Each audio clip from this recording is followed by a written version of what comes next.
I am Arthur Sterling. To the world, I am the man who built half the skyline in Chicago and owns the most prestigious real estate firm in the country. But to my circle of friends and my younger relatives, I am simply a walking bank account. I started feeling like a ghost in my own life, so I decided to disappear in plain sight. I spent 30 days living in a modest studio apartment, trading my tailored Italian suits for a gray janitor's uniform. I took a job cleaning the very halls of the Sterling Grand Hotel, the crown jewel of my empire, under the name Artie. The climax of my experiment took place during the annual Founders Gala, a black tie event I personally funded. The man running the show was Marcus Vane, my nephew, and the person I had designated as my primary heir. Marcus was charming when the cameras were on, but I wanted to see who he was when he thought no one important was watching. While I was mopping a spill near the VIP entrance, Marcus walked by with a group of his wealthy friends. He didn't just ignore me. He stopped, looked at my worn-out work boots, and intentionally tipped his glass of red wine over them. He laughed and told me that a man of my station should be grateful to even smell such expensive vintage, and that my entire life's earnings wouldn't cover the cost of his silk pocket square. He ordered me to get on my knees and scrub the floor until it shined, or he'd have me fired by morning. As I stayed on the floor, humiliated in front of the elite, a young woman named Elena Rossi stepped out from the catering kitchen. She wasn't a guest. She was a junior server working double shifts to pay for her mother's medical treatments.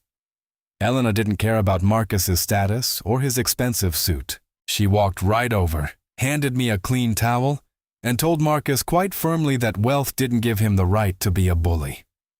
She helped me up and even offered to share her break-time meal with me, treating me with more dignity than the people I had known for 40 years. She had no idea she was talking to the man who owned the building. The gala reached its peak when the master of ceremonies announced that the mysterious and reclusive Arthur Sterling would finally take the stage to announce his new legacy plan. I walked toward the backstage area, leaving my mop behind.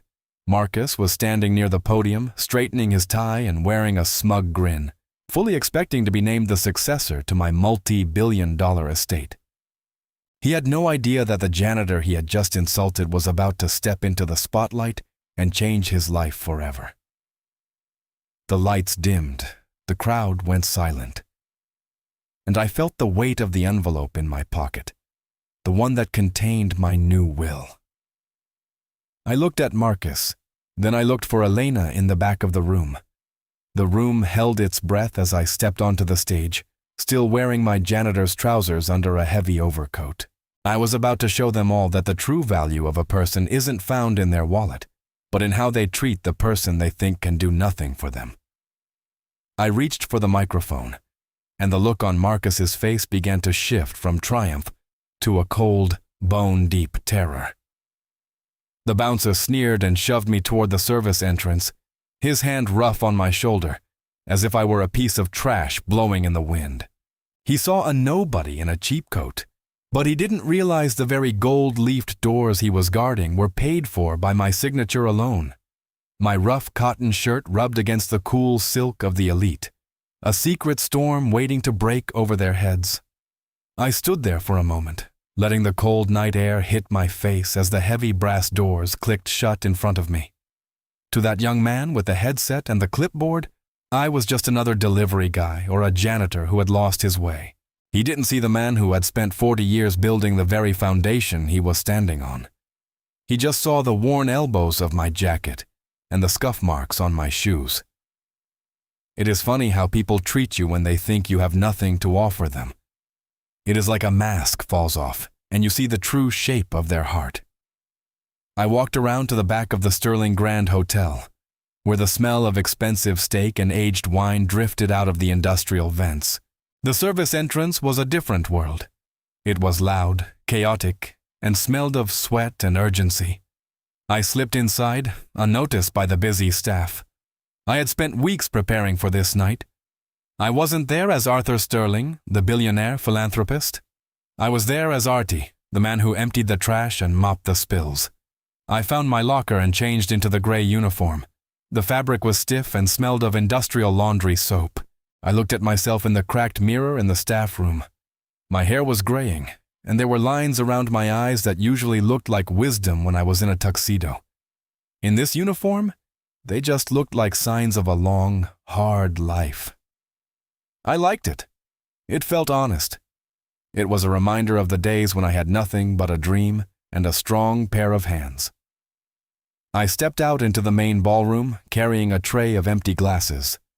The room was breathtaking. Crystal chandeliers hung from the ceiling like frozen rain, and the flowers on every table cost more than most people make in a month. I moved through the crowd, a shadow among the glittering lights.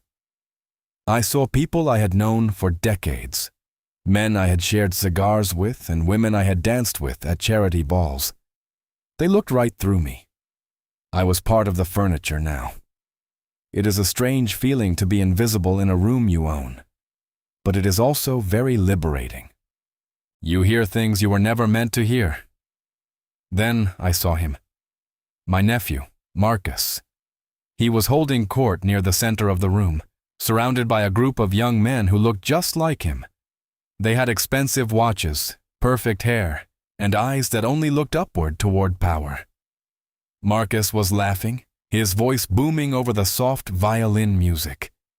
He was telling a story about a business deal he had closed, making himself sound like a lion among sheep. I knew the truth. I had set that deal up for him as a test, and he had nearly ruined it with his ego. He had no idea that his every move was being graded. I moved closer, pretending to wipe down a nearby table. I wanted to hear what he said when he thought I wasn't listening. A young waitress named Elena was trying to navigate past him with a heavy tray of appetizers. Marcus didn't move an inch. In fact, he stepped back right into her path, causing her to stumble. A few drops of sauce landed on the sleeve of his white dinner jacket. The laughter stopped instantly. Marcus turned around and the look on his face was pure venom. He didn't ask if she was okay. He didn't even acknowledge that it was his own sudden movement that caused the collision. He grabbed her arm, his fingers digging into her skin, and began to berate her in a low, cold voice. He called her incompetent. He told her she was a peasant who didn't belong in a room this beautiful. He demanded to see her manager so he could make sure she never worked in this city again. Elena was trembling. Her eyes were filling with tears, but she kept her chin up. She apologized, her voice shaking, but Marcus wasn't looking for an apology. He was looking for a target. He wanted to feel big by making her feel small. That is the thing about some people. They think the only way to rise is to step on someone else's neck. I felt a heat rising in my chest that had nothing to do with the kitchen stoves. I wanted to step forward and put him in his place right then and there. I wanted to see his face go pale when he realized who was standing behind that mop bucket. But I waited. I had a bigger plan for the end of the night. I walked over and started cleaning up the spilled appetizers, staying low to the ground. Marcus looked down at me and let out a sharp, mocking laugh. He told his friends that the help was finally doing their job. He even had the gall to flick a bit of ash from his cigar onto the floor I was currently cleaning. He told me to make sure I got every spot, or he would personally see to it that I joined the girl in the unemployment line. I didn't say a word. I just nodded and kept scrubbing. I watched his polished black shoes walk away, leaving a trail of arrogance behind him. Elena looked at me, her eyes red from crying, and whispered a thank you. She told me I shouldn't have to clean up his mess. I told her it was no trouble at all. I told her that some messes are easier to clean than others, and that some people are just dirt waiting to be swept away. She smiled a little at that. It was a small, brave smile. She told me she was working this job to pay for her little brother's school books and her mother's medicine. She didn't have room for pride, she said. She just had room for survival. I looked at her and saw the kind of strength that Marcus would never understand. He had been given everything and valued nothing. She had been given nothing and valued everything. The kitchen was a symphony of clashing metal and barking orders. The chef, a man named Henri who I had hired 5 years ago, was screaming about a soufflé that had collapsed. He didn't look at me twice as I grabbed a bucket and a mop. To him, I was just a ghost in a gray suit, a necessary part of the background that made the front of the house look perfect. I spent the next hour of my shift cleaning up a leak near the dishwashing station. The water was greasy and smelled of old food, but I didn't mind. It reminded me of where I came from. Before the towers and the billions, I was a kid from a neighborhood where you worked until your hands bled just to keep the lights on. I had forgotten what that felt like, and being back on my knees on a wet floor brought it all back. It was grounding. I watched the waiters zip in and out of the swinging doors. They were like athletes balancing massive trays of lobster and champagne while navigating a floor that was slick with spilled water. They were the heartbeat of the party, yet not a single guest would remember their names or even their faces by tomorrow morning. I saw one young man, barely 20, get yelled at by a headwaiter because a fork was slightly smudged. The kid looked like he wanted to crawl into a hole, but he just nodded, polished the fork, and went back out there with a fake smile plastered on his face. It was a masterclass in resilience. When I finally made it back out to the ballroom floor, the contrast was jarring. The air out there was thick with the smell of expensive perfume and the kind of confidence that only comes from having a massive safety net. I saw women draped in diamonds that could fund a school for a year. I saw men talking about disrupting markets while they sipped cognac that cost $400 a glass. None of them noticed the man with the mop. I was less than a person to them. I was a utility. As the clock ticked closer to midnight, the master of ceremonies took the stage. He asked everyone to take their seats for the keynote address. Marcus took a front row seat, leaning back with a look of smug satisfaction. He straightened his tie and checked his reflection in a silver spoon. He was ready for his coronation. He truly believed that by the end of the night, he would be the new king of the Sterling Empire. I went back to the locker room and took off the gray jacket. Underneath, I was wearing a crisp white shirt. I didn't put on a tuxedo. I didn't need one. I just smoothed my hair and walked toward the stage. The security guard at the side of the stage tried to stop me, his hand going to my chest. He told me the kitchen was in the other direction. I looked him in the eye and said my name. Not Artie. Arthur Sterling. The color drained from his face as he recognized me. He stepped aside, his mouth hanging open. I walked up the stairs, the sound of my work boots echoing on the wooden floor. The room was still dark, the spotlight focused on the podium. I stepped into the light, and for a second, there was total silence. The people in the front row squinted, trying to make sense of the man standing before them. They saw the janitor's pants and the work boots, but they also saw the face that had been on the cover of every business magazine for 30 years. I saw Marcus. His jaw dropped, and his glass of champagne slipped from his hand, shattering on the floor. The very floor I had just cleaned for him. He looked like he had seen a ghost. His face went from tan to a ghostly white in 3 seconds flat. He tried to stand up, but his knees seemed to give out, and he slumped back into his chair. He knew what was coming. He knew that every word he had spat at me was about to come back and haunt him. I reached for the microphone. The hum of the speakers filled the room. I didn't start with a joke or a thank you. I just looked out at the sea of expensive dresses and tailored suits. I looked at the staff standing against the walls, the people who actually made the night happen. I saw Elena in the back, her eyes wide with shock. I gave her a small wink. I pulled the envelope from my pocket. This was the moment that would change everything. The future of my life's work was inside this piece of paper. Subscribe and comment where you are watching from, because the most powerful person in that room was carrying the serving trays.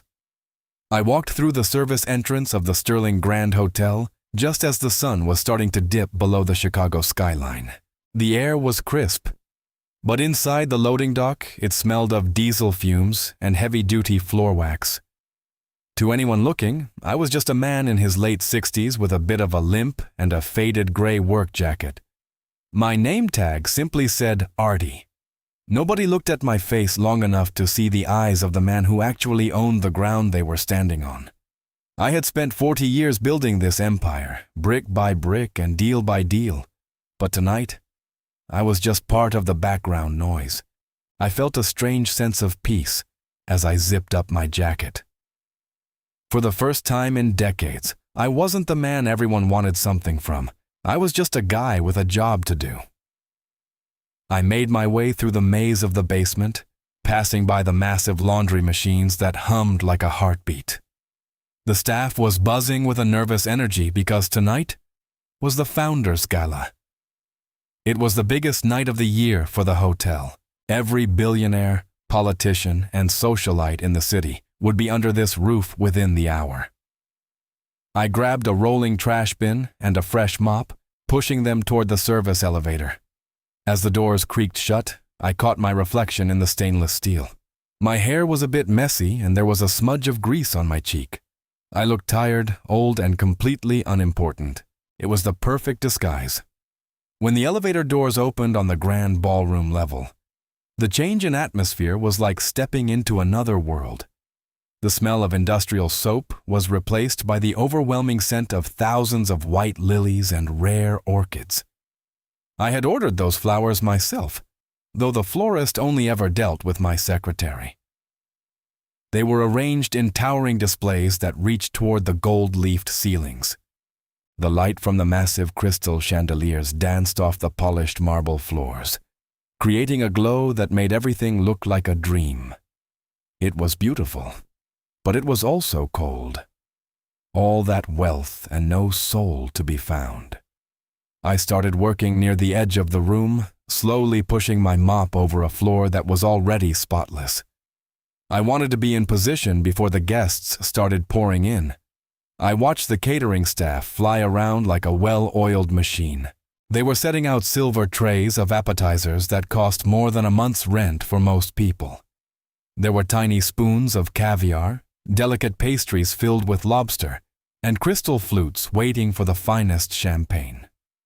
I saw a young woman named Elena adjusting the tablecloths. She was moving fast, her face tight with worry. I remembered her from my first few days undercover. She was a hard worker, always the first one in and the last one out. She saw me and gave a small, tired nod. We didn't speak, but there was a mutual respect there. We were the people who made the magic happen, even if the people in the tuxedos never bothered to learn our names. Soon, the heavy brass doors at the front of the ballroom swung open, and the parade began. It was a sea of black ties and silk gowns. The sound of the room changed instantly. The quiet hum of preparation was replaced by the high-pitched chatter of the elite and the rhythmic clinking of jewelry. I stayed in the shadows near a large decorative pillar, keeping my head down, but my ears open. I saw the mayor shake hands with a real estate mogul I had outmaneuvered 10 years ago. I saw famous actresses leaning in to whisper secrets to tech giants. They all walked right past me, sometimes stepping over my mop bucket without even a glance. To them, I was just a ghost in a gray uniform. I was a utility, like the electricity in the walls or the water in the pipes. It is a very powerful thing to be invisible. You see the way people act when they think no one who matters is watching. I saw a woman in a diamond necklace wipe her lipstick off on a linen napkin and toss it onto the floor right next to a trash can, not even bothering to put it inside.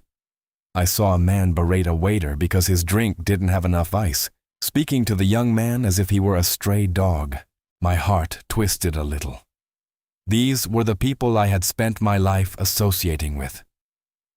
I wondered if I had ever been that blind. I hope not, but seeing it from this angle made me realize how easy it is for money to turn a person's heart into a stone. Then, the man of the hour arrived. My nephew, Marcus Vane. He walked into the room like he was the king of the world. He was wearing a midnight blue tuxedo that was tailored to perfection, and his hair was slicked back without a single strand out of place. He was holding a glass of scotch and had a beautiful woman on each arm.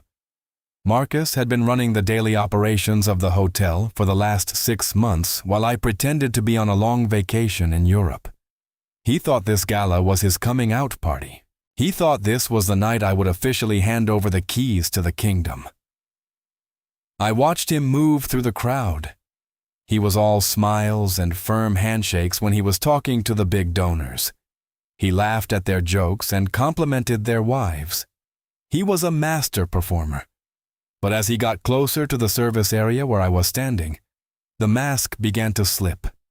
A young server accidentally bumped into his shoulder while trying to pass with a tray of drinks. Marcus didn't spill a drop, but his face turned a dark, angry red. He hissed something at the boy that made the kid turn pale and hurry away. Marcus didn't care about the boy's feelings. He only cared about his own dignity. He started walking toward the VIP section, which was right near the pillar where I was working. I kept my back to him, focusing on a small scuff mark on the floor. I could feel his presence before I heard him. He smelled of expensive cologne and arrogance. He stopped just a few feet away from me to talk to one of his business partners. They were talking about the future of the company, and Marcus was bragging about how he was going to trim the fat once he took full control. He spoke about the employees as if they were numbers on a spreadsheet, not human beings with families and dreams. It turned my stomach to hear him speak so carelessly about the legacy I had built. As they moved to sit down at the head table, Marcus paused. He looked down at the floor I had just been cleaning.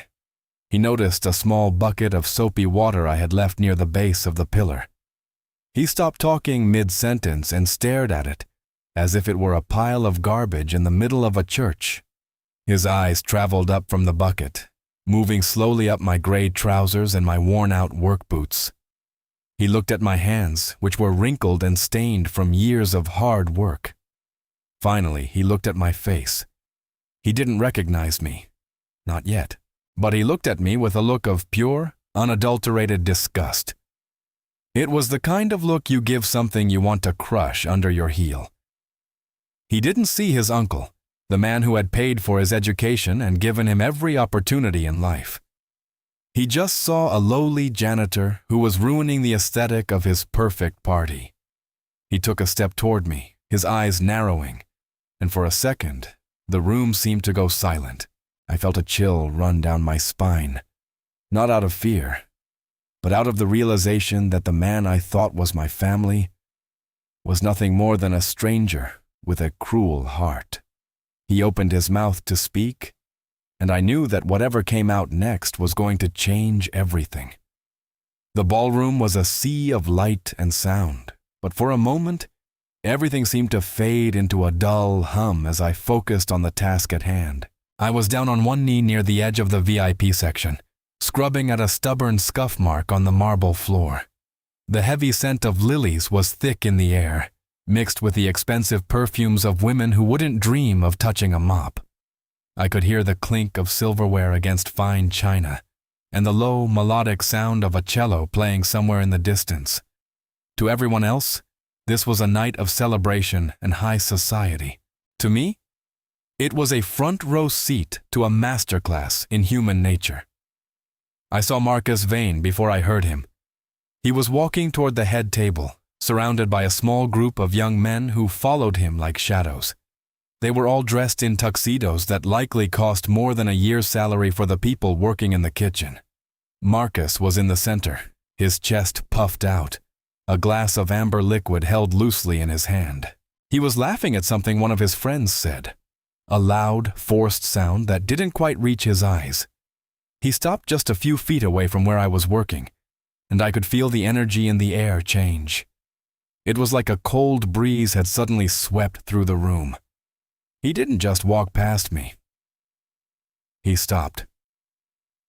He stood there for a long moment, looking down at me as if I were a bug he was considering stepping on. I kept my head down, my eyes fixed on the soapy water in my bucket, but I could see his polished black shoes just inches from my hand. They were Italian leather, shined to a mirror finish. I knew because I had a pair just like them sitting in my closet at home, a closet he thought was currently empty while I was away on business. "Artie," he said. He dragged my name out, making it sound like a dirty word. I didn't know he even knew my alias, but then I realized he must have checked the staff roster just to find someone to pick on. I looked up slowly, keeping my expression neutral. "Yes, Mr. Vane?" I asked.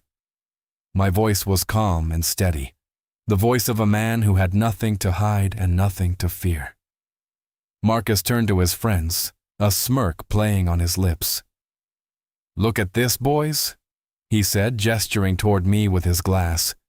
"This is what happens when you don't have a plan. This is what happens when you don't have the drive to be someone. You end up on your knees in a gray suit, cleaning up after people who actually matter." One of his friends, a tall man with a nervous laugh, shifted his weight. "Marcus, leave the guy alone," he whispered. "He's just doing his job." Marcus ignored him. He stepped closer, so close that the toe of his shoe was touching the edge of my bucket. He looked around the room, making sure he had an audience. A few people at the nearby tables stopped their conversations and turned to look. The silence began to spread like a drop of ink in clear water.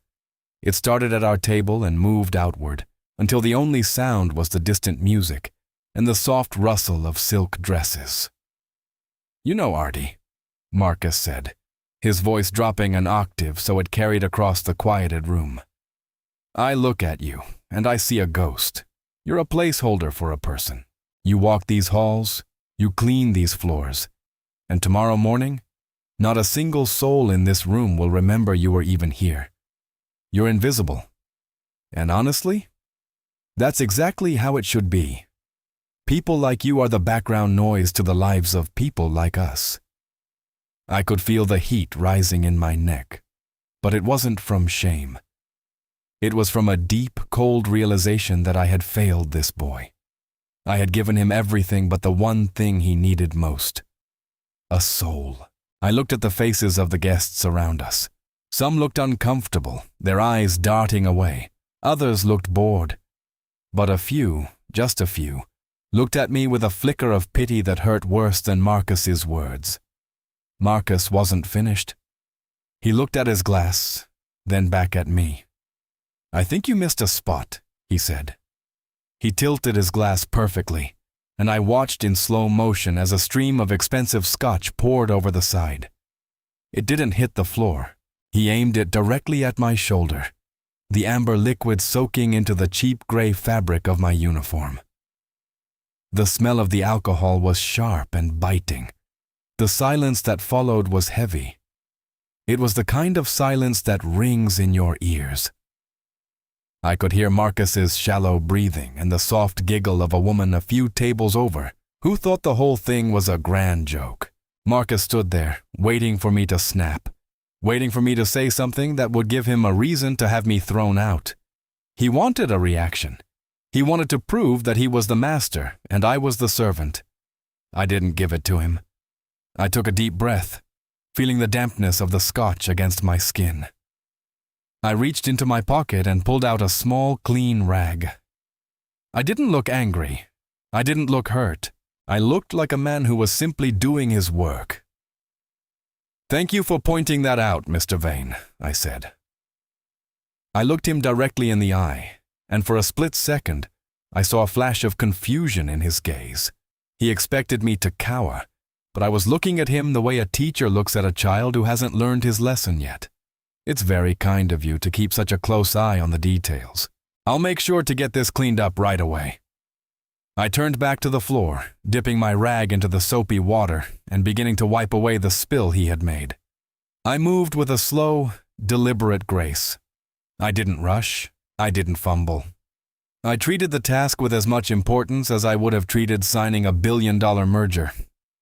Marcus let out a huff of air, a sound of frustrated triumph.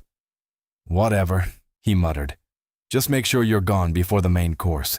I don't want to smell your failure while I'm eating my steak." He turned on his heel and walked away, his friends following him like a pack of loyal dogs. The chatter in the room slowly picked back up, though it was a bit more hushed than before. People went back to their champagne and their gossip, forgetting about the old man in the gray suit almost instantly. I finished cleaning the spot and stood up. My knees popped, a reminder of my age and the hours I'd spent on the floor that week. I picked up my bucket and my mop and started walking back toward the service entrance. As I passed through the shadows near the back of the room, I saw Elena, the young server. She was standing by the door, her face pale. She had seen the whole thing. She reached out and touched my arm as I went by, a small gesture of solidarity that meant more to me than any of the diamonds in that room. I gave her a small, reassuring smile and kept walking. I went back to my spot in the hallway, leaning my mop against the wall. I stood there in the dim light, the damp spot on my shoulder starting to feel cold. I looked at my watch. It was almost time. The gala was moving into its final phase, and the man they were all waiting for, the man Marcus was so sure would hand him the keys to the empire, was about to make his appearance. I reached into my pocket and felt the corner of the envelope. Marcus thought he had just humiliated a janitor, but he had no idea he had just signed his own professional death warrant. I waited in the quiet, listening to the applause starting in the ballroom, knowing that the real show was about to begin. I felt the cold, sticky liquid soaking through my shirt and pressing against my skin, but I didn't let my smile fade for even a second. In fact, I felt a strange sense of peace. Marcus thought he was winning a battle, but he was really just showing me exactly why he couldn't be trusted with the keys to the kingdom. I took a deep breath, smelling the expensive, smoky scent of the scotch on my shoulder. It was a fine vintage, the kind I usually kept in my private study for special occasions. A waste of good spirits, I thought to myself, as I watched a few more drops drip from my sleeve onto the marble floor. I didn't get angry. I didn't snap back. I just stayed there for a moment, letting the weight of his arrogance settle in the air like dust. I had spent 40 years building a legacy based on respect and hard work, and in 30 seconds my own flesh and blood had tried to spit on all of it. I stood up slowly, my knees giving a little protest that reminded me I wasn't 20 anymore. I didn't look back at Marcus as he walked away with his friends. I could hear their laughter echoing off the high ceilings, a sharp, hollow sound that lacked any real joy. It was the sound of people who thought they were better than everyone else, simply because of the numbers in their bank accounts. I knew better. I had been at the top, and I had been at the bottom, and I knew that the view from the bottom was often much clearer. I took my cleaning rag and carefully dabbed at the wet spot on the floor. I moved with a steady hand, focusing on the task. There was something meditative about the work. It kept me grounded while the world around me was spinning with greed and pretense.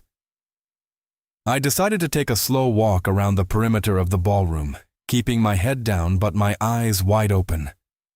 I saw a young couple sitting at a small table near the back, tucked away from the main action.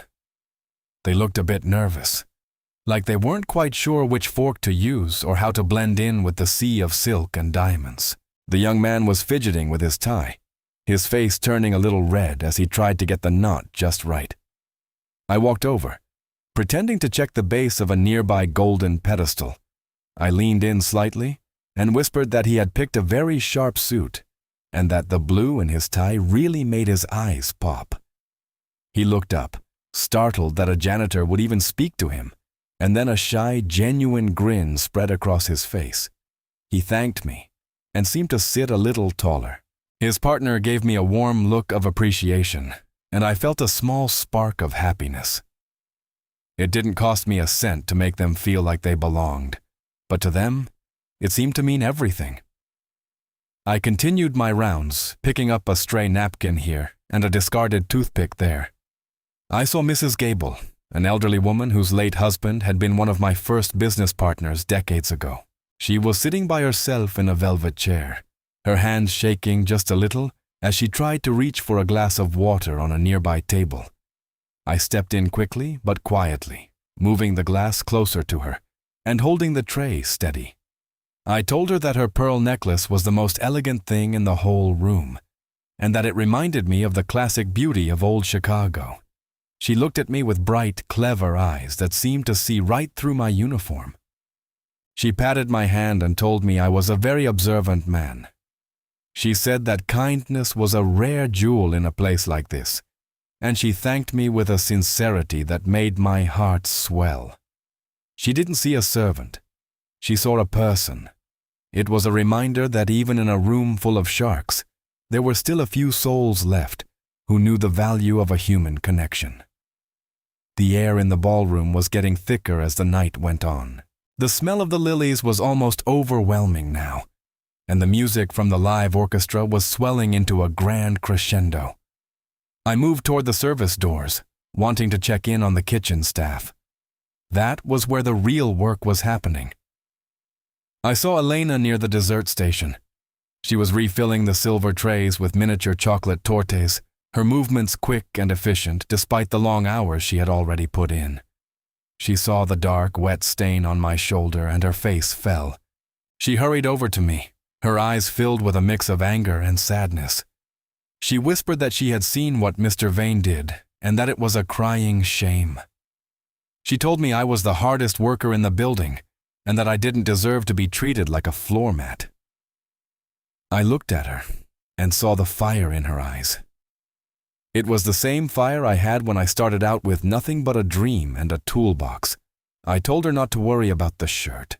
I told her that clothes can be washed, but a person's character is something they have to live with every single day. I told her she was doing a magnificent job and that the guests were lucky to have someone so dedicated taking care of them. She stopped for a second, her hands hovering over the tray of sweets. She asked me how I could stay so calm when people were being so mean. I told her that when you've lived a long time, you realize that the way people treat you says everything about them and nothing about you. I told her that true power doesn't come from pushing people down, but from seeing the best in them even when they can't see it themselves. Elena reached into the pocket of her white apron and pulled out a small, wrapped peppermint. She pressed it into my hand and said it was for my throat, since I had been working so hard in the heat. It was a tiny thing, a candy that probably cost less than a penny, but in that moment, it felt more valuable than the gold watch I had tucked away in my safe at home. We stood there for a long moment, just two people sharing a quiet bit of warmth in a room full of cold ambition. She told me she hoped the rest of my night was better, and I told her that I had a feeling the best part was yet to come. I popped the peppermint into my mouth, the cool taste of it clearing my head. I watched her walk back to her station, her head held high. She had more dignity in her pinky finger than Marcus had in his entire body. I looked out at the crowd one last time. The lights were starting to dim, and the master of ceremonies was walking toward the microphone on the stage. The room began to quiet down, the guests turning their attention toward the front.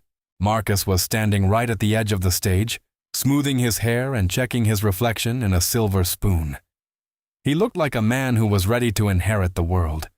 He had no idea that the world he thought he owned was about to shift beneath his feet. I turned away from the ballroom and headed toward the back hallway. I needed to get to the locker room. I needed to find that heavy cream-colored envelope I had hidden away in my locker. The one with the official seal of the Sterling estate. The one that contained the final version of my will. As I walked down the quiet, dimly lit corridor, the sound of the applause in the ballroom grew louder. They were announcing the name of the man who would lead the company into the future. I felt a surge of energy that had nothing to do with the peppermint and everything to do with justice. My heart was thumping against my ribs, a steady, powerful rhythm. Marcus was about to find out that the man he had tried to humiliate was the only person who could save him, and I was about to show everyone that a janitor's hands can hold much more than just a mop. I reached the door to the locker room and put my hand on the cold metal handle, knowing that when I walked back out, The ghost of Arthur Sterling would finally be seen. I took one last look at my gray uniform in the mirror, gave a sharp, knowing wink to my reflection, and stepped inside to change the course of history. I stayed in the shadows for a few minutes after my talk with Elena, just watching the room breathe. It was a strange thing to see my life's work from the perspective of a man who was supposed to be invisible. The gala was in full swing now. The music was louder, the laughter was sharper, and the wine was flowing like a river. I could see the way the light caught the bubbles in the champagne glasses, and how the heavy velvet curtains dampened the sound of the city outside. This ballroom was a fortress of wealth, and tonight, I was the spy inside the gates. I felt the dampness of the scotch on my shoulder starting to turn cold and itchy, but I didn't mind. It was a small price to pay for the truth I was uncovering. Marcus was standing near the center of the room, holding court with a group of investors I had known for 20 years. He was gesturing wildly with a fresh cigar in his hand, his face flushed with the kind of excitement that only comes from thinking you've finally won. He was telling them about his plans for the Sterling Grand. He talked about turning the historic lobby into a high-end shopping mall and replacing the long-term staff with automated kiosks to save on labor costs. My heart sank as I listened. He wanted to strip the soul out of the place just to see a few more zeros on a balance sheet. He didn't understand that the people were the foundation of this building, not the marble. I moved a bit closer to empty a small trash bin near his table, keeping my head down as usual. I thought I was being quiet, but Marcus must have been looking for me. As soon as he caught a glimpse of my gray uniform out of the corner of his eye, his face twisted into a mask of pure annoyance. He stopped talking right in the middle of a sentence about profit margins. The men around him followed his gaze, their eyes landing on me. I could feel the weight of their collective judgment. To them, I was a smudge on a perfect painting. I was the one thing in the room that didn't belong. "I thought I told you to get lost, Artie," Marcus said. His voice wasn't a whisper this time. It was loud and clear, cutting through the music like a knife. He wanted everyone to hear. He wanted to show these powerful men how he handled the help. He wanted to prove he had the stomach to be a boss. I looked up at him, my hands resting on the handle of my trash bin. "I have a job to do, Mr. Vane," I said softly. "The floors don't clean themselves, and the trash doesn't walk out on its own. I'm just making sure the place stays up to your uncle's standards." The mention of my own name seemed to set him off. He stepped toward me, his expensive shoes clicking sharply on the floor. "His uncle's standards?" he mocked, his eyes wide with a manic sort of energy. "My uncle isn't here, old man. He's halfway across the world, probably forgetting who you even are. I'm the one in charge tonight, and I've decided that your presence is an insult to every person in this room.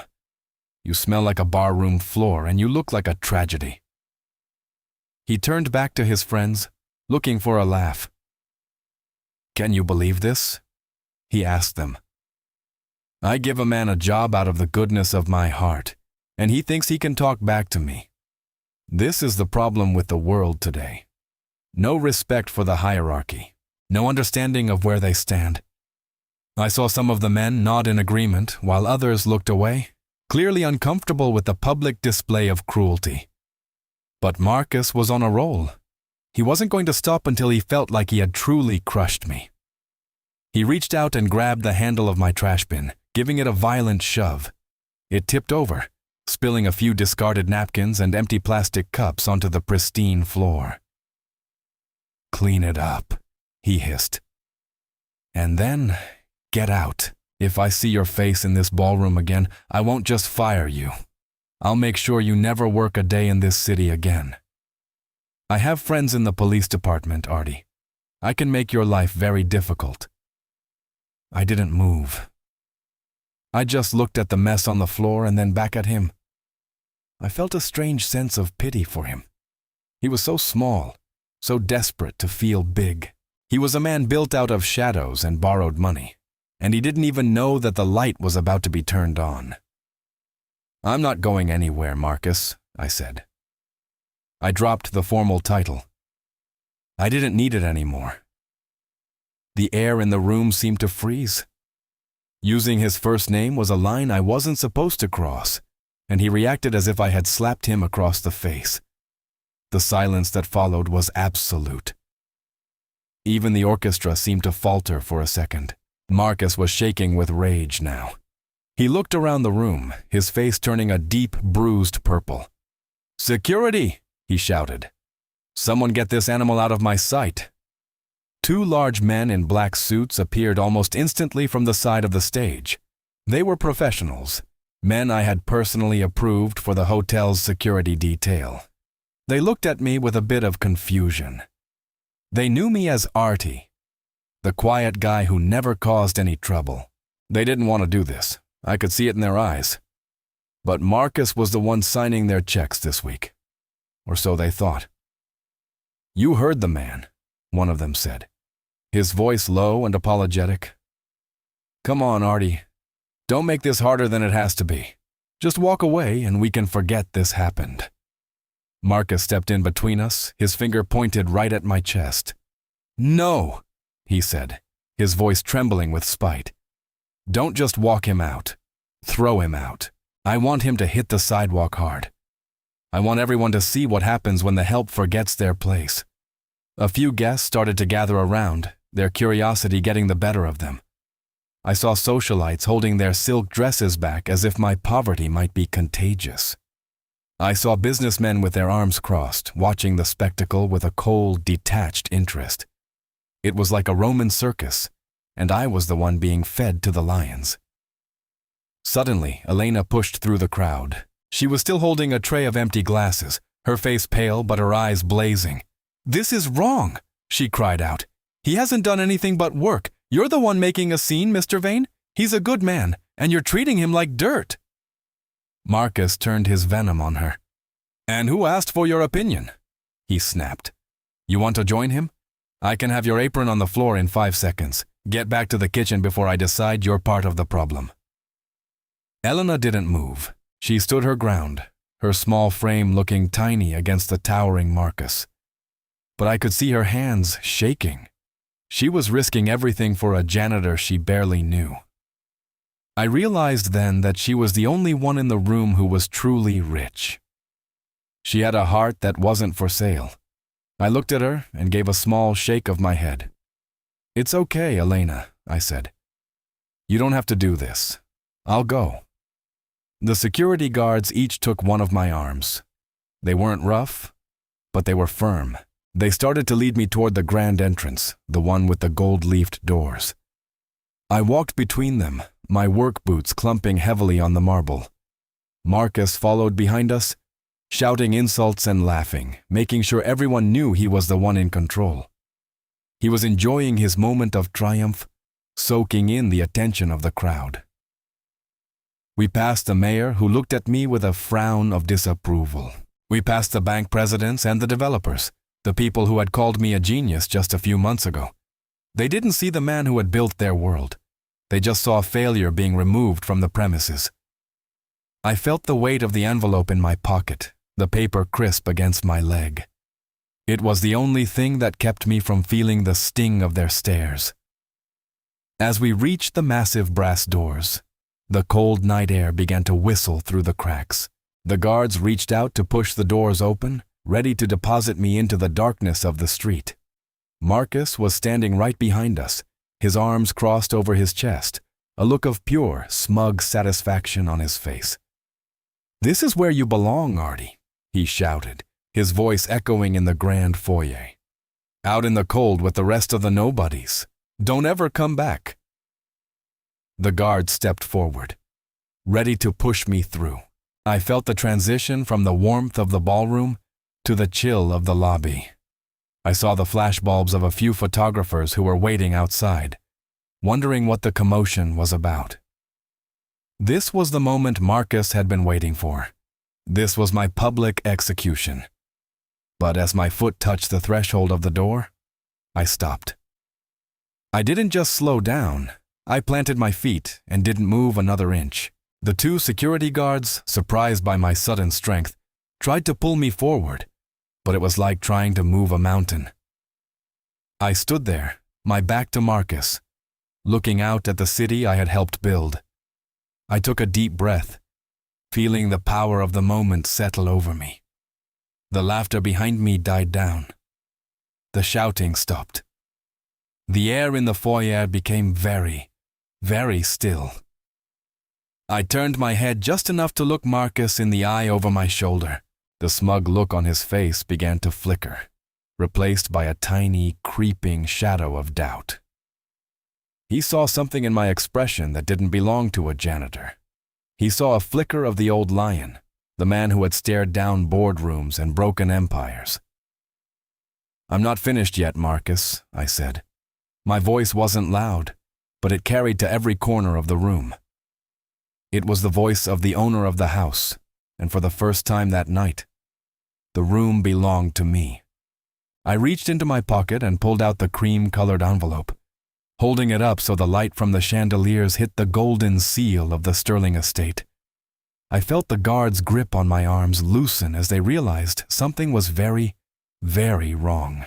Marcus took a step back, his face going pale, as the realization began to dawn on him that the man he had just tried to throw out was the only man who could let him back in.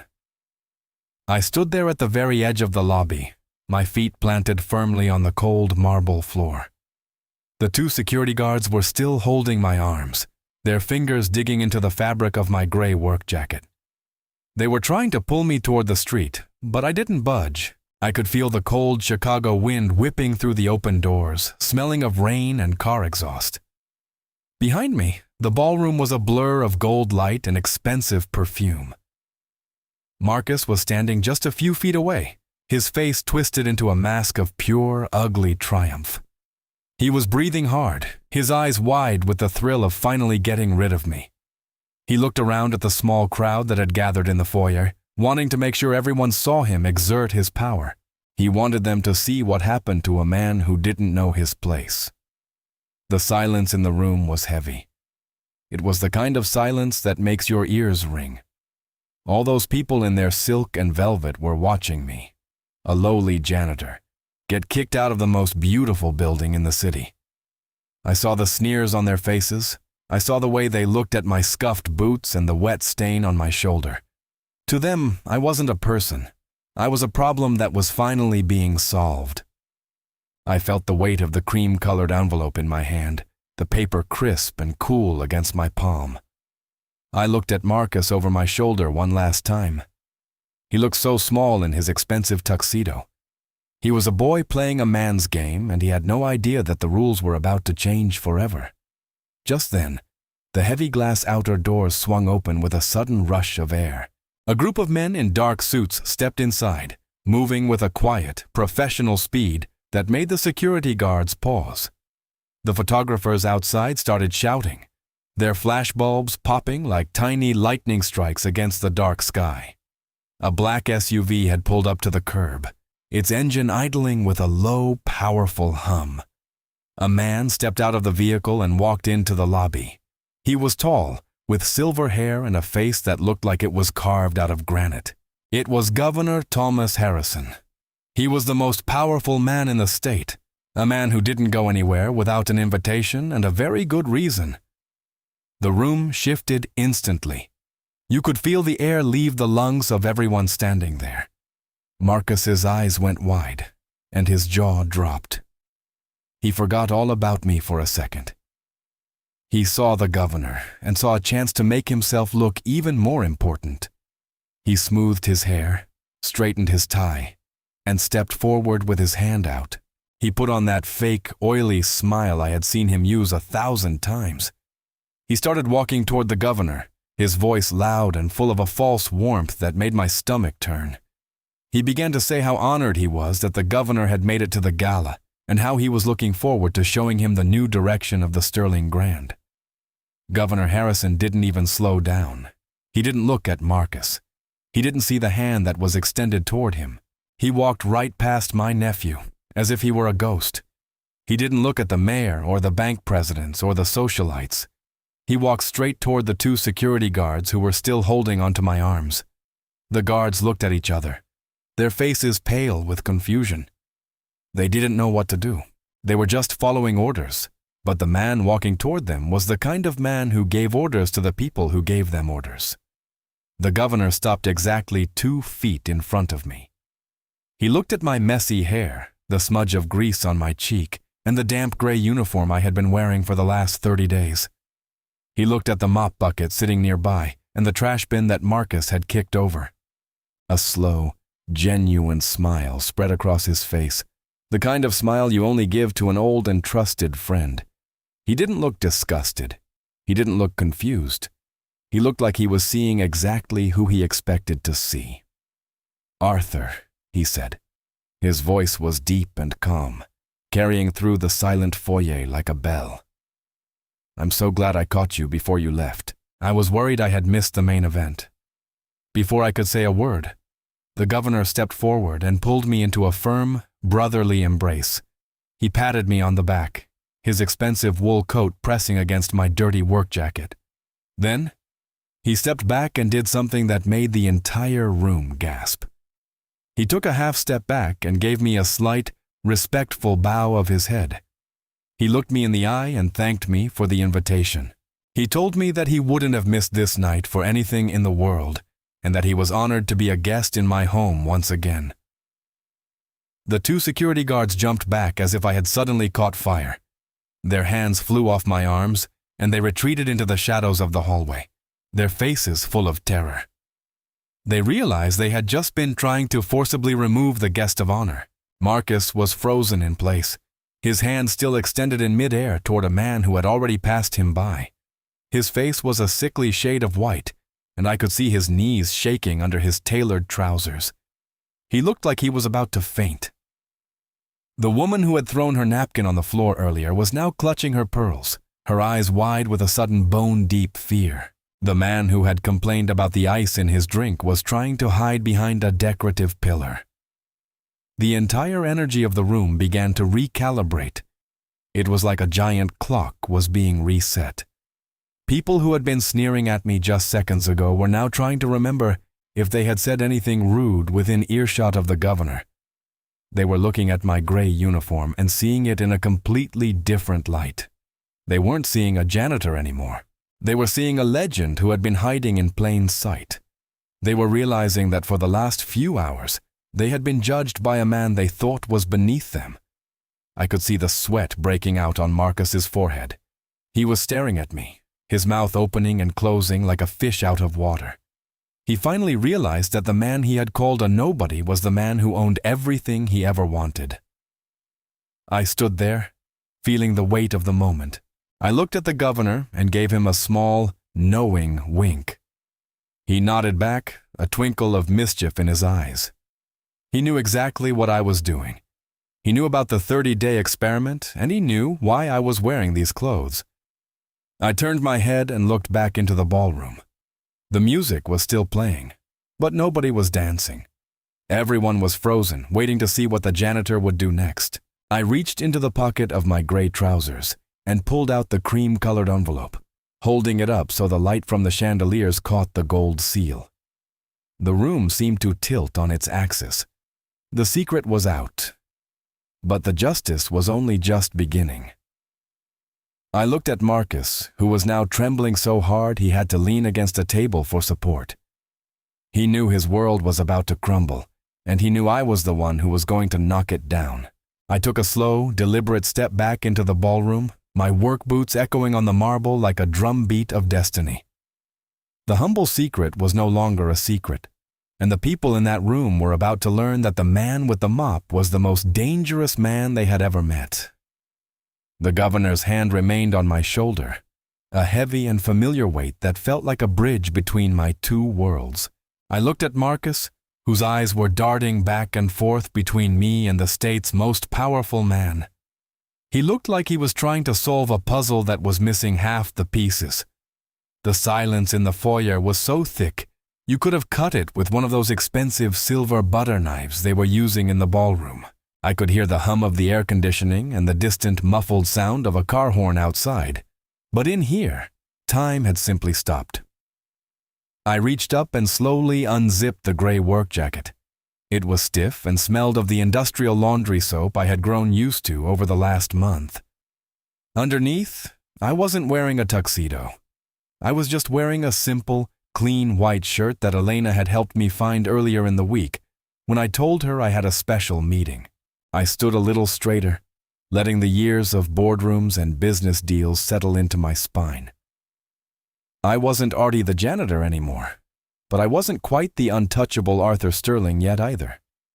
I was somewhere in between, a man who had seen the truth from the floor up.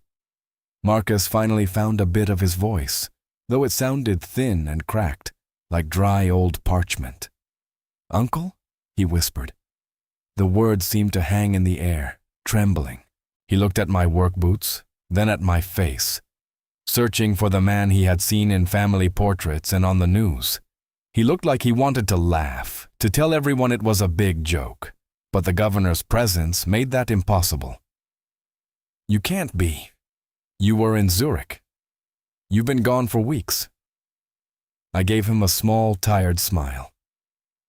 "I never left Chicago, Marcus. I've been right here. I've been in the basement, in the laundry rooms, and in the kitchens. I've been cleaning the floors you walk on and emptying the trash you create. I wanted to see what this place looked like when I wasn't the one holding the checkbook. I wanted to see how you would lead when you thought no one was watching your every move." I walked past the governor and stepped back into the ballroom. The guests parted for me like the Red Sea. They didn't look at me with disgust anymore. They looked at me with a kind of terrified reverence. I saw the men who had ignored me and the women who had treated me like furniture. Their faces were a gallery of regret. I didn't say a word to them. I kept my eyes on Marcus, who was following me like a man walking toward his own funeral. I stopped near the head table, the very place where Marcus had poured his drink on me. I reached into my pocket and pulled out the cream-colored envelope. I laid it down on the white linen cloth, right next to a half-eaten plate of lobster. "This hotel," I said, my voice calm and conversational, "was built on the idea that every guest and every worker is a person of value. My father started this company with one small boarding house and a lot of respect for the people who stayed there. I spent 30 days as Artie to see if that spirit was still alive in these walls. I looked around the room, making eye contact with the people I had served all night. I've learned a lot in these 30 days. I've learned that the most hardworking people in this building are the ones you don't even bother to look at. I've learned that a simple server named Elena has more grace and integrity in her little finger than most of the people sitting at these tables. And I've learned that my own family has forgotten where we came from." Marcus reached out to touch the envelope, his fingers trembling. His face was a messy mix of sweat and pale skin. He looked like he was about to be sick. He tried to speak again, his mouth opening and closing, but no sound came out. He looked at the governor, who was standing behind me with his arms crossed, watching the scene with a stern, disappointed expression. Marcus realized that his performance tonight hadn't just been seen by a janitor. It had been seen by the man who held his entire future in his hands. I leaned in a little closer to him, so only he could hear me over the low murmur of the crowd. "You called me a ghost, Marcus. You said I was invisible. Well, the thing about ghosts is that they see everything. I saw how you treated the staff. I saw how you spoke to that young man who bumped into you. And I felt the scotch you poured on my shoulder. You thought you were showing everyone how powerful you were, but all you did was show us how small you are." The people nearby were leaning in, trying to catch every word. I could see them whispering to each other, the news spreading through the ballroom like a wildfire. "The janitor is Sterling. The old man is the owner." I saw the head of security standing by the door, his face buried in his hands. I saw the waiters and waitresses gathered near the kitchen entrance, their eyes wide with a mix of shock and something that looked a lot like hope. I picked up the envelope and held it out to Marcus. "This contains the revised plans for the Sterling Foundation and the future of this hotel. I spent the last few weeks deciding who deserves to carry on my name. I wanted to find someone with a heart, someone who understands that leadership is about service, not about being served. I thought about you every day I was mopping these floors, Marcus. I really did. I hoped you would prove me wrong. I hoped you would show me that underneath that expensive suit, there was a man I could be proud of. Marcus looked at the envelope as if it were a bomb. He didn't take it. He just stood there, his arms hanging limp at his sides. The arrogance that had been his armor all night had completely vanished, leaving him looking exposed and pathetic. He looked at the crowd, seeing the people who had been laughing with him just minutes ago, now looking at him with pity and judgment. They were a fickle bunch, the elite. They followed the power, and right now, the power was standing in a pair of scuffed work boots and a stained shirt. I turned to the governor and thanked him for coming. I told him I needed a few minutes to finish some business, and he nodded, telling me he would be waiting in the lounge. He gave me one last pat on the shoulder and walked away, his security detail following him. The room felt even bigger now that he was gone, the silence even heavier. I looked back at Marcus, who was still frozen in place. He looked like he had been turned to stone. I thought about all the times I had helped him, all the mistakes I had covered up, and all the chances I had given him. I had wanted him to be the son I never had. I had wanted to believe that he was just young and impulsive, that he would eventually grow into the responsibility. But 30 days of being invisible had shown me the truth. You can't teach kindness, and you can't buy character. You either have it, or you don't. And Marcus, for all his fine clothes and expensive education, was completely bankrupt. I saw Elena standing near the edge of the crowd. I gave her a small, reassuring nod. She looked like she was in a dream, her eyes moving from my face to the envelope and back again. She was the only one in the room who didn't look like she was afraid of me. She just looked surprised, and maybe a little bit relieved. I knew what I was going to do next, and it had nothing to do with the people in the tuxedos. I looked at Marcus one last time. His eyes were glassy, and a single bead of sweat rolled down his temple. He tried to take a step toward me, to say something, anything, to fix the disaster he had created. He looked like he wanted to apologize, to beg for another chance, to tell me he didn't mean any of it. But the words wouldn't come. He was trapped in the silence of his own making, a man who had finally run out of things to say. I stood there, the king of the castle in the clothes of a servant, watching as the weight of his own actions finally pulled him down. The ballroom was still, 1,000 eyes fixed on us. I felt the cool air from the open doors behind me, a reminder of the world outside this bubble of wealth. I had spent 30 days as a ghost, and now that I was back, the world looked very different. I wasn't just Arthur Sterling anymore. I was the man who knew what it felt like to be ignored. And as I looked at my silent, trembling nephew, I realized that the greatest lesson I had learned wasn't about him at all. It was about the power of the things people think they can get away with when they think no one is watching. Marcus opened his mouth, his throat working as he tried to find a single word to save himself. He looked at the envelope in my hand, then at the eyes of every person in the room who was now judging him as harshly as he had judged me. He stood there, shivering in his midnight blue tuxedo, unable to find a single syllable to break the quiet.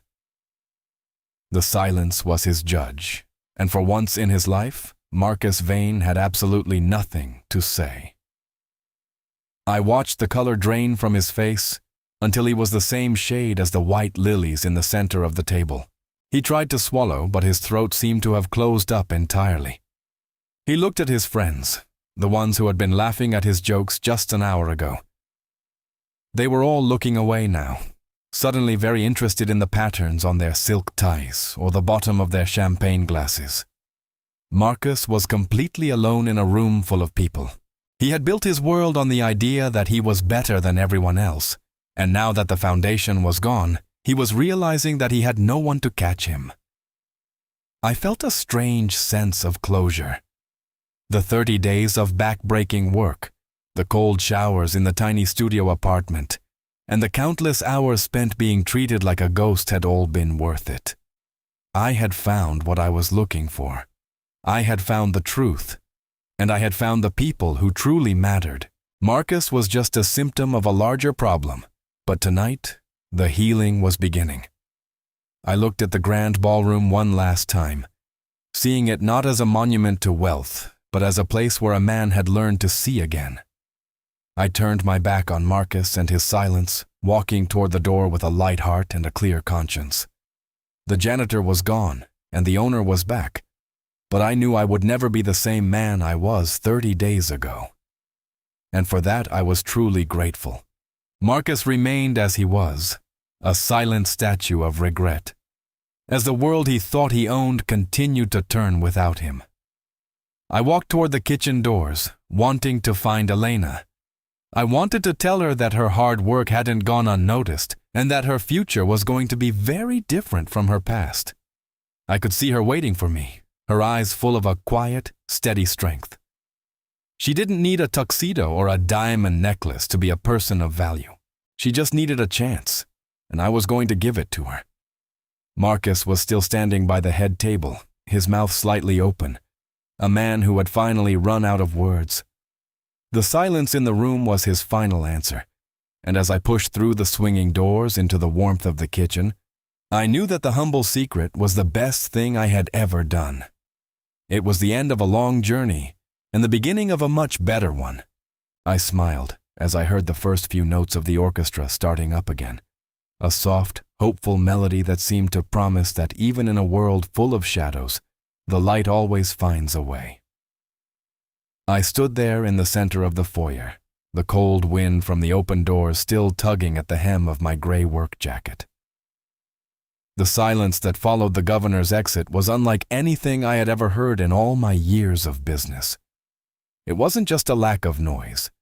It was a heavy, suffocating weight that seemed to press down on every person in the room. I could see the gears turning in their heads, the frantic searching of their memories as they tried to recall every single thing they had said or done in the presence of the man they thought was just a janitor. It was a beautiful, terrible thing to watch. The room began to wake up in small, jagged pieces. It started with the whispers.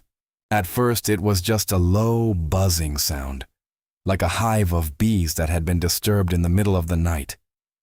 People were leaning in toward each other, their heads bowed, their eyes never leaving me.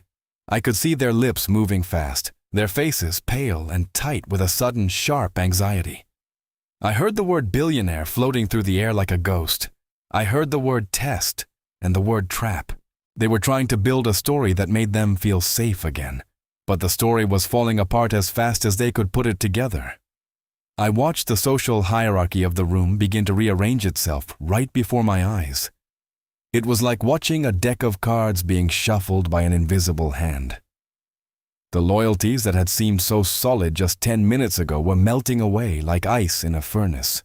I saw a group of young men who had been Marcus's closest allies, the ones who had laughed the loudest at his jokes and followed him around like hungry pups, begin to drift away from him.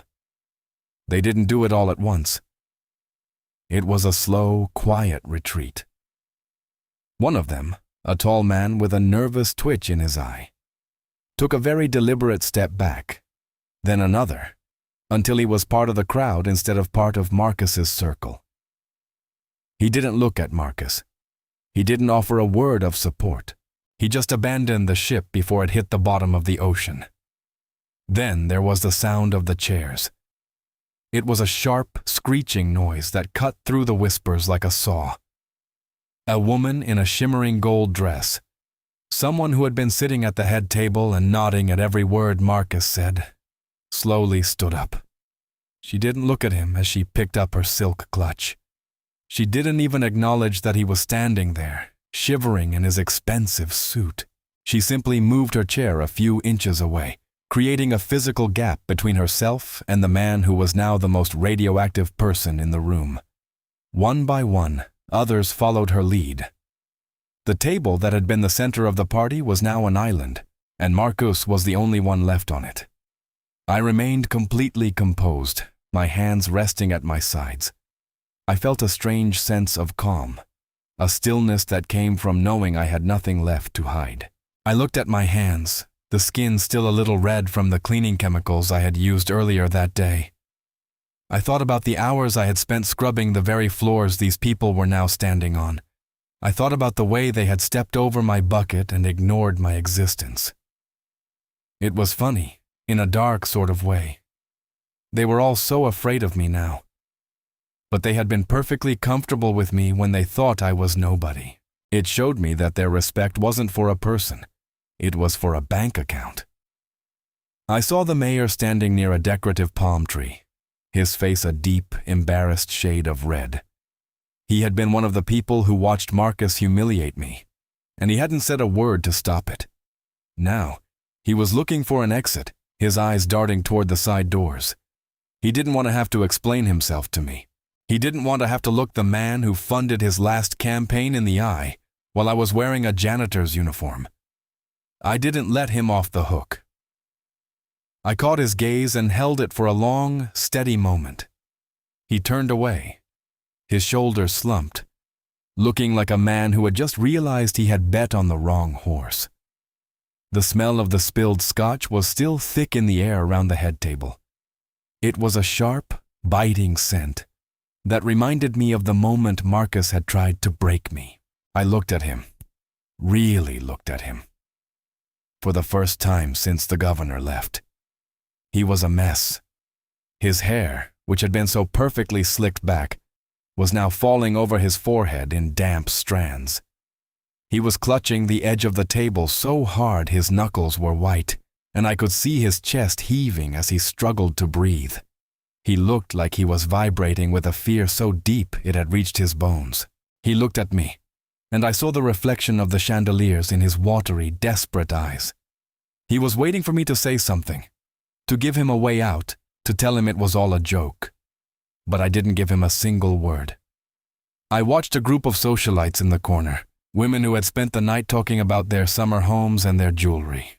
They were now looking at me with a kind of terrified hunger, as if they were trying to figure out how to get back into my good graces without looking like they were crawling. One of them started to walk toward me, a fake, practiced smile beginning to form on her face. But she stopped after 2 steps. She saw my expression, cool, detached, and entirely unimpressed, and she realized that the old rules didn't apply anymore. She retreated back to her friends, her face flushed with a mix of shame and frustration. The catering staff was still gathered near the kitchen doors, and their reaction was the only one that truly mattered to me. I saw Elena standing at the front of the group. She wasn't whispering or shifting her chair. She was just standing there, her chin up, a quiet look of pride in her eyes.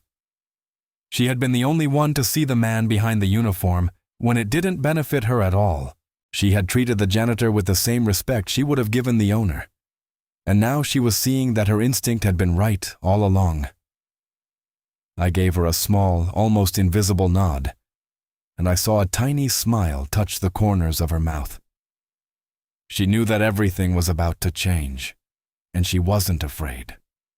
The atmosphere in the room was shifting from shock to a kind of desperate fawning. People were starting to move toward me, their hands extended, their voices full of hollow compliments. They were trying to drown out the memory of their own coldness with a sudden flood of warmth. I watched them come, their expensive shoes clicking on the marble, their eyes full of a frantic need to be noticed. It was a pathetic display.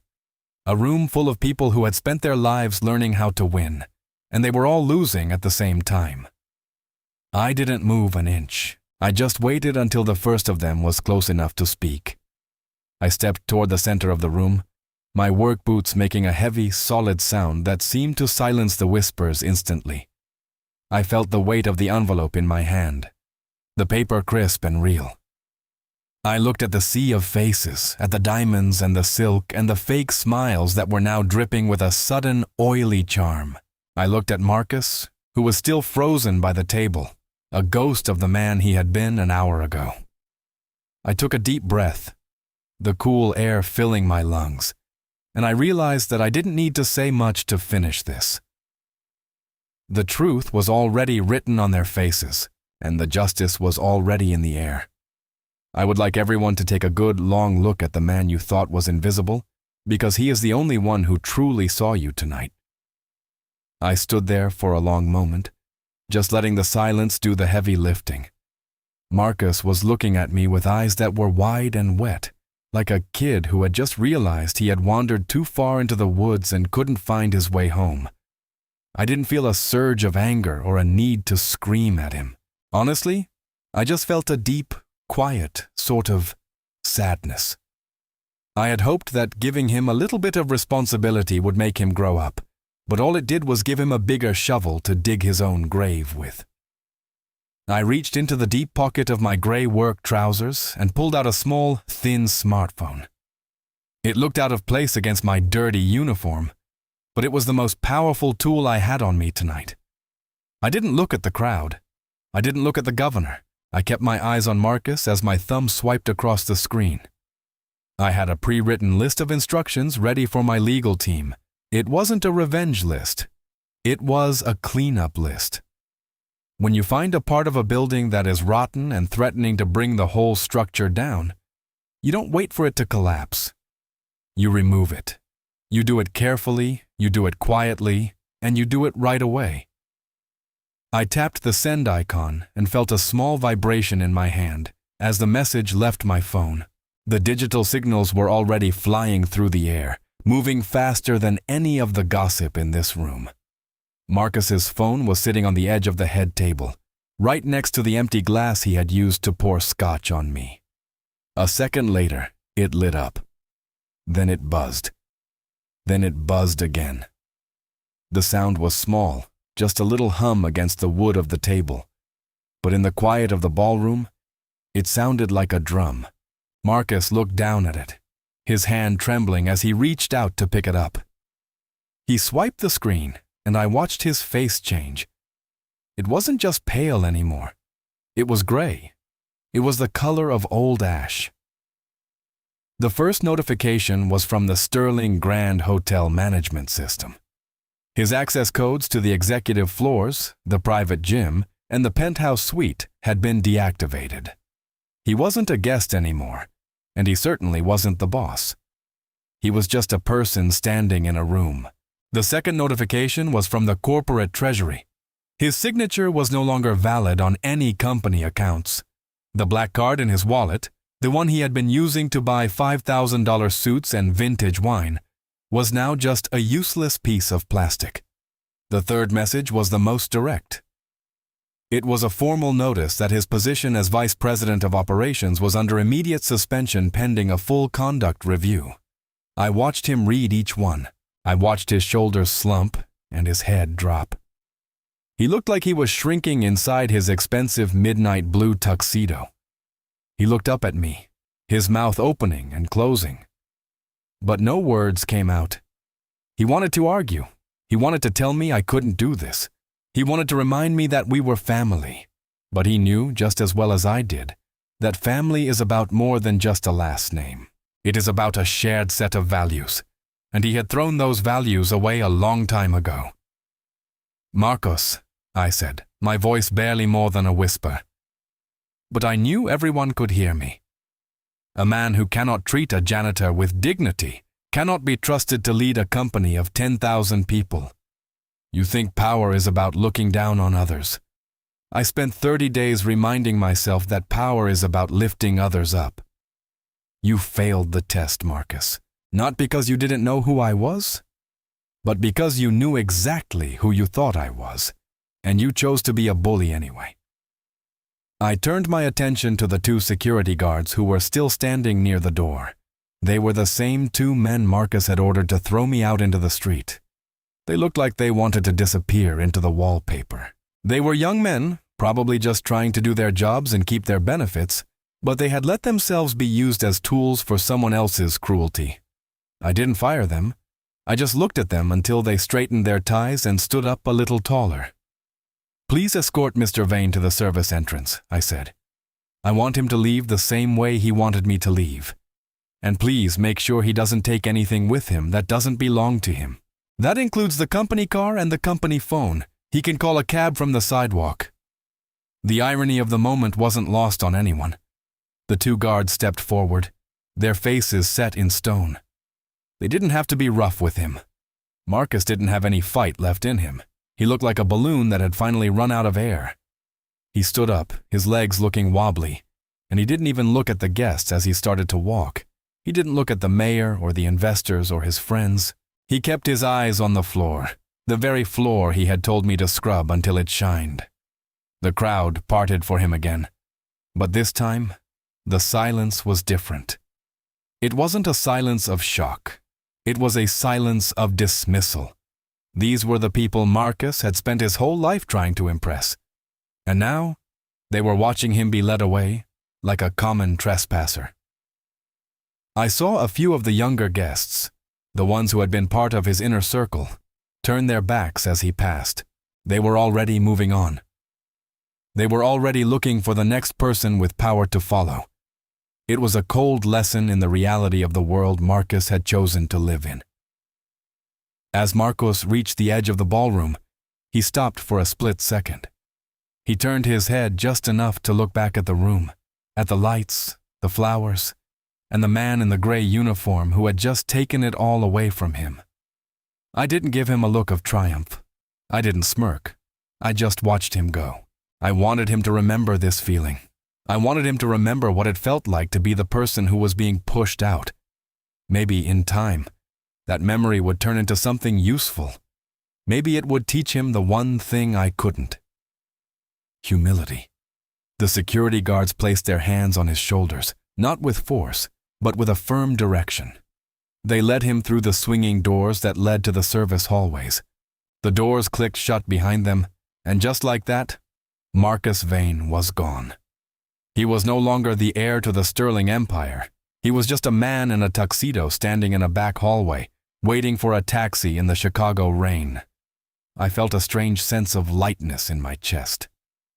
The weight of the secret was gone, and the weight of the responsibility had shifted. I looked down at the mop bucket and the trash bin.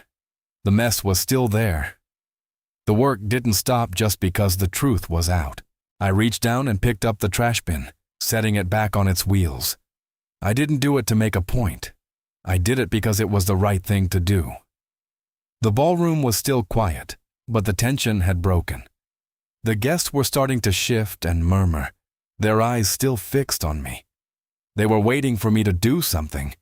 They were waiting for me to put on a tuxedo and tell them the party was back on. They were waiting for the Arthur Sterling they knew to return. But that man was gone too. The man who stood before them now was someone who knew exactly what they were worth, and he wasn't in any hurry to make them feel comfortable. I looked over at Elena, who was still standing by the kitchen doors. She was the only person in the room who didn't look like she was afraid of what I would do next. She just looked at me with a quiet, steady curiosity. She had seen the billionaire and she had seen the janitor, and she knew they were the same man. I took a deep breath, the air in the room finally feeling clean again.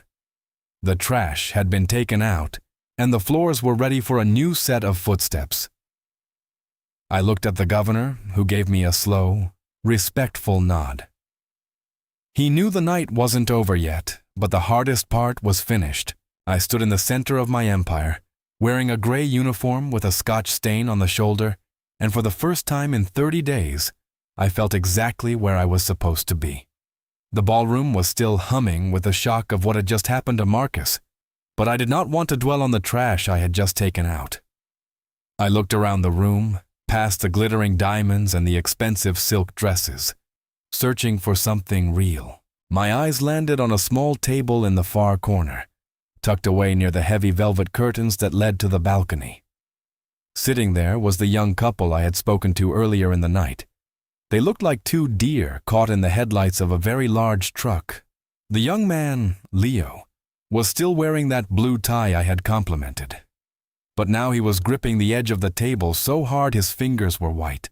His partner, Sarah, was leaning into him, her eyes wide as she watched me. I started walking toward them. I could feel the eyes of every billionaire and socialite in the room following my every move. They were probably wondering why the great Arthur Sterling was heading toward the cheapest seats in the house instead of the VIP lounge. I did not care what they thought. I had spent 30 days learning that the view from the back of the room was often much more honest than the view from the front. As I got closer, I saw Leo start to stand up, his face pale and nervous. He did not know whether to bow, shake my hand, or run for the exit. I reached out and put a hand on his shoulder, gently urging him to stay seated. I pulled out an empty chair and sat down with them. I did not look like a billionaire sitting there. I still had the Scotch stain on my gray uniform, and my hair was a bit of a mess from the wind at the front door. But for the first time all night, I felt like I was exactly where I belonged. I looked at Leo and gave him a warm, tired smile. I told him that I hoped he had not let my nephew's behavior ruin his appetite. Leo swallowed hard, his Adam's apple moving up and down as he tried to find his voice. He whispered that he was just surprised. He said he had no idea who I was when we talked earlier. He looked like he wanted to apologize for something, though he had done nothing wrong. I told him there was no need for that. I told him that the conversation we had earlier, back when he thought I was just Artie the janitor, was the most honest conversation I had had in years. I reminded him of what he had said about his dreams for the city. He had told me, while I was pretending to check a pedestal, that he wanted to design buildings that felt like homes, not just monuments to ego. He wanted to build places where families could grow and where the light actually reached the people on the bottom floors. I had seen the passion in his eyes then, and I saw it again now, hidden behind a layer of shock. We sat there for a while just talking. I ignored the whispers from the other tables. I ignored the mayor, who was standing a few feet away, clearly waiting for a chance to interrupt us. I focused entirely on Leo and Sarah. I asked her about her school and the kids she taught. She told me about the lack of supplies and the way the roof leaked when it rained. Her voice getting stronger as she talked about her students. She did not ask me for a donation. She did not try to hand me a business card. She just told me the truth because I had asked. I felt a warmth in my chest that had nothing to do with the expensive cognac being served across the room. These were the people I had built my company for. These were the people who actually made the city run, yet they were the ones who felt like they did not belong in a room like this. I looked at Leo and told him that I had a project coming up, a large-scale redevelopment of an old industrial site on the south side. I told him I did not want a big, fancy firm with 1,000 architects to handle it. I wanted someone who cared about the light reaching the bottom floors. I watched his face as the meaning of my words started to sink in. His eyes filled with a sudden, overwhelming emotion. He looked at Sarah and then back at me. He asked if I was serious. I told him I was as serious as a heart attack. I told him to come to my office on Monday morning, not as a guest but as a partner. I told him to bring his sketches and his dreams, and we would see what we could build together. Sarah reached out and took my hand, her fingers trembling. She did not say anything, but the look of pure, unadulterated hope in her eyes was the greatest thank you I had ever received. In that moment, I realized that my 30 days of being RT had not just been about exposing Marcus. It had been about finding people like Leo and Sarah. It was about remembering that money is just a tool, and its only real value is what you can do for people who have earned a chance they never got. I felt a sense of peace that I had not felt in decades. I had spent my life building skyscrapers, but tonight I was building something much more permanent. I was changing the trajectory of a family, and I was doing it because a young man had been kind to a janitor. I stood up and gave Leo a firm handshake. I told him to enjoy the rest of the night and to make sure he tried the chocolate tortes, as I knew the person who made them was a genius. He nodded, still looking a bit dazed, but there was a new strength in his posture. He was not the nervous kid fidgeting with his tie anymore. He was a man who had just been given the keys to his own future. I turned away from their table, feeling a deep satisfaction in my soul. I had taken out the trash, and now I was starting to plant the garden. But as I started to walk back toward the center of the ballroom, the feeling of peace was suddenly replaced by a sharp, cold prickle at the back of my neck. I looked toward the main entrance, expecting to see more guests, or maybe the press. Instead, I saw a man standing by the gold-leafed doors, his shadow long and dark against the marble floor. He was not wearing a tuxedo, and he did not look like a billionaire. He was wearing an old, weathered overcoat, and he was looking directly at me with a look that chilled me to the bone. He was someone I had not seen in 20 years, someone I thought was gone for good. He was the one person who knew the truth about how I had started my empire, a truth that was far more complicated than the story I told the public. He did not move, and he did not smile. He just stood there, a silent reminder that every secret has a price, and mine was about to be collected. The room was still full of people celebrating my return, but as I looked at that man in the doorway, I realized that the hardest part of my journey was only just beginning. The past was catching up to me, and it did not care about the good deeds I had done tonight. I felt the envelope in my hand grow heavy again, and the music in the ballroom seemed to fade into a low, ominous hum. I was Arthur Sterling, the man who owned the skyline. But as I locked eyes with the ghost from my past, I felt like the most vulnerable man in the world. I stood there for what felt like an eternity, my eyes locked on the man in the doorway. He did not move. He just stood there like a shadow from a life I thought I had left behind decades ago. I knew exactly what he wanted. He wanted to remind me that even a man who owns the skyline has secrets hidden in the basement, stories that were never meant for the bright lights of a ballroom. But as I looked around the room at the people I had helped tonight, I realized that my past did not have the power to ruin my present. Not tonight. I turned my back on him and started walking toward the kitchen. I did not need a grand exit through the front doors. I did not need the flashbulbs of the photographers or the fake smiles of the socialites who were now desperate for my attention. I had come in through the back, and that was exactly how I planned to leave. I pushed through the swinging doors and entered the kitchen. The heat hit me instantly, smelling of roasted garlic, expensive butter, and the frantic energy of a long night. The staff stopped what they were doing. The clinking of silverware and the shouting of orders died down. Henri, the head chef, was standing by the main prep table with a silver tasting spoon in his hand. He looked at me with his mouth slightly open. He had spent years trying to impress me through my assistance, and now he was realizing he had spent the last month telling me to hurry up and empty the grease traps. I gave him a little nod. I told him the dinner was excellent tonight, and that he should give everyone in the kitchen a double bonus on their next check, courtesy of my personal account. He just stood there, unable to find any words, watching the janitor give an order that would change his staff's lives. I found Elena near the industrial dishwashers. She was drying her hands on a towel, her face still showing a mix of shock and wonder. I walked up to her and took her hand. I told her that she was the most important person I had met in this building. I reached into my pocket and pulled out a small, handwritten note I had prepared earlier. It had my private office number on it. I told her to call me on Monday morning. I told her that I was starting a new program to help young professionals in the city, and I wanted her to be the first person to lead it. I told her that she had a gift for seeing people, and that was exactly what my company needed. She started to cry, just a little, and she gave my hand a squeeze. I told her to go home and get some rest, and that her mother's medical bills would be taken care of by the end of the night. Her smile was the last thing I wanted to see before I left. I walked past the rows of gleaming stainless steel and the stacks of white plates. I felt a strange sense of pride in this kitchen. It was the engine of the hotel, the place where the real work happened.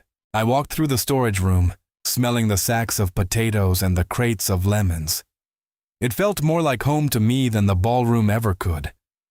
I reached the service elevator and pressed the button. As I waited for the doors to open, I thought about Marcus. I wondered where he was now. Probably standing on a street corner in his expensive tuxedo, realizing for the first time that his name did not mean anything if he did not have the character to back it up.